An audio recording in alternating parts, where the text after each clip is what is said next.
అలాగే ఇంకా ఏం చెప్తారంటే మనలో ఉన్న దుర్గుణాలు ఉంటాయి కదా. ఇప్పుడు నేనున్నాను, ఏం నాకు చెప్పేది, ఏం చెబుతుంది అది, అసలుకేంటది అని ఎవరో కూడా ఏదో అంటుంటారు.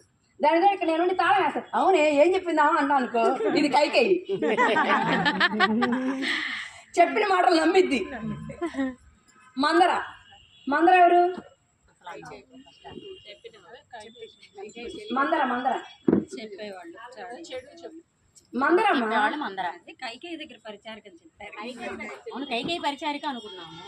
మందర మంద బుద్ధి గలది.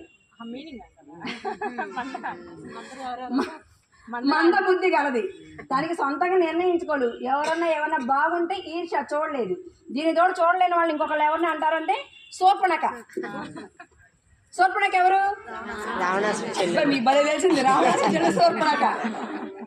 ఎవరికన్నా మంచి వస్తువులు పెట్టుకున్నా, మంచి చీర కట్టుకున్నా చూడలేని వాళ్ళని ఏమంటారు? ఇదిగో శూర్పణఖ అని. మనం రాక్షసులతో కూడా పోల్చేవాళ్ళంట. శూర్పణఖ తాటకి